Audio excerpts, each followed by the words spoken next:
There are many questions about the Paradox Pokemon, and the more I research about them or simply talk about them with members of the community during my streams, the more questions I get. Do they really come from the past and the future? Are they really forms of Pokemon we already know? Are they real or are they imaginary? And many others. But this time something else caught my eye. The Booster Energy item.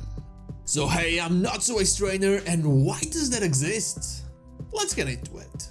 In order to look at this in a fair way, I'll ignore any other theories that I have about this category of Pokemon for now. They are the Pokemon that Professor Sada and Professor Turo brought to Paldea in order to build their paradise. Turo always dreamed about sharing a world with Pokemon from the distant future, and Sada always dreamed about sharing a world with those Pokemon from the ancient past.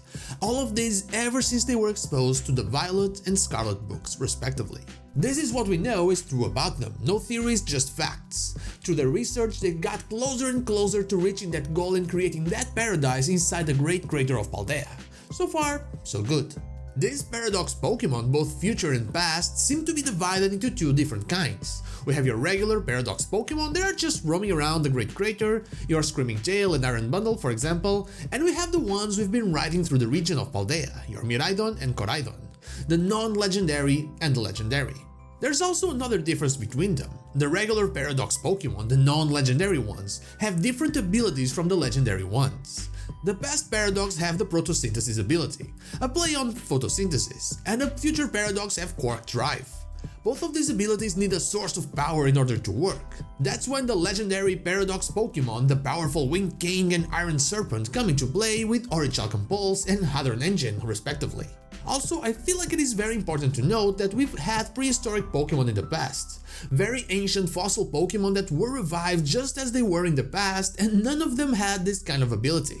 All of them had regular and above all varied abilities. We have no evidence of future Pokemon, but the fossils seem to work against photosynthesis being the common ability of the past. Still, let's continue. When Koraidon enters the battle, Orichalcum Pulse will summon Harsh Sunlight, triggering the photosynthesis ability and powering up the ancient Paradox Pokemon.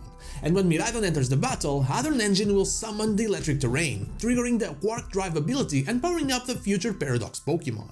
These two legendary abilities also make sense with their names and context. Orichalcum was supposedly a precious metal mined in Atlantis, which, as we all know by now, is the codename for Area Zero within the game's files. There is also some speculation and even some evidence about this particular metal being real, as some seems to have been found in Sicily. Though it isn't from any mythical city or any kind of ultra precious thing, it is just an alloy of copper, zinc, nickel, lead and iron, so basically it is brass.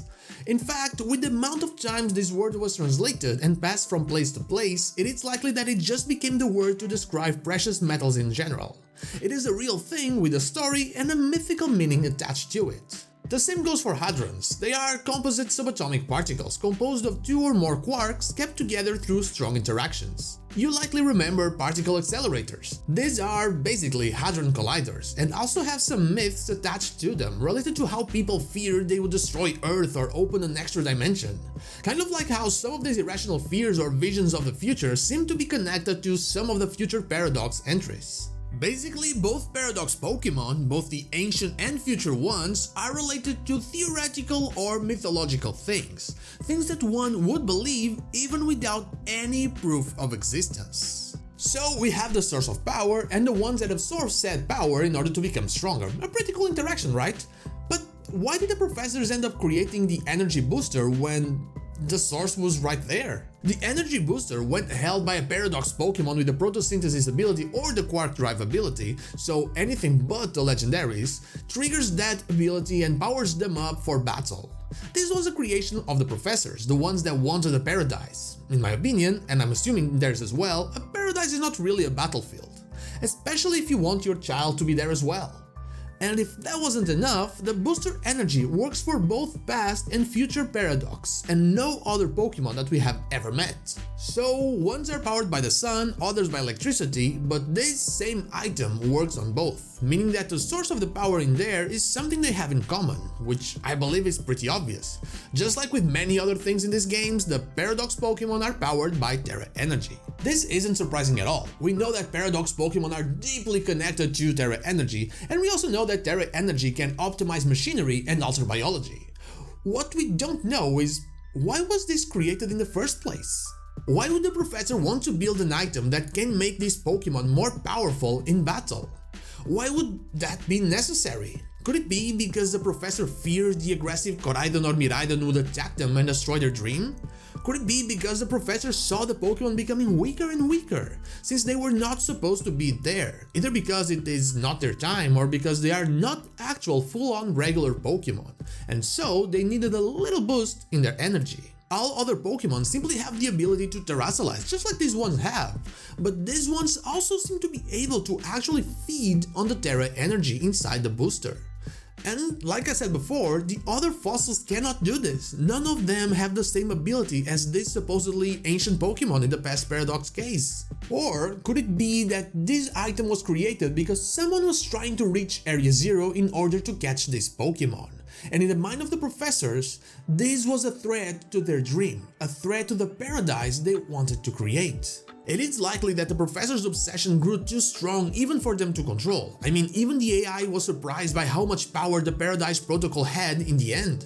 Still, it is not unthinkable that some people could be trying to get to the professor's research and the professor's strange Pokemon. And it could be that the booster energy was a weapon created by the professor in order to make this Pokemon as powerful as they can in order to defend themselves and the paradise. With only 2 Koraidon and 2 Miraidon in the world, plus the fact that while it was always bright in the crater, there isn't any harsh sunlight or electric terrain, the Pokemon wouldn't be at their full power if attacked. Now, if you ask me who I think the culprits behind this could be, I would say either our good old is she evil target La Primera, or the newly introduced and straight up suspicious Cyrano, the director and founder of the Blueberry Academy. But it could simply be that no one is doing that. It could be that it was just the professor realizing that their dream was directly connected to Terra Energy, maybe even created by it, and the fear of losing it if the source of the energy ever ended, be it Terrapagos or something else, led them into creating a way of maintaining their dream fully powered and alive.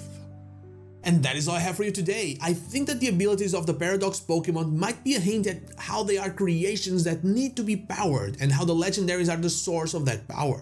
But what about you? How do you feel about their strange abilities and why don't other fossil Pokemon have them? Let me know in the comments down below. And now, like the video if you like it, dislike if you don't, and don't forget to subscribe to the channel for more Pokemon content and also ring the bell so you know when the next video is out. You can follow me on social media and Twitch as in there Wednesday to Sunday, not Saturday, or join our Discord, all the links are in the description. Thank you so much for watching, and I'll see you all on the next one.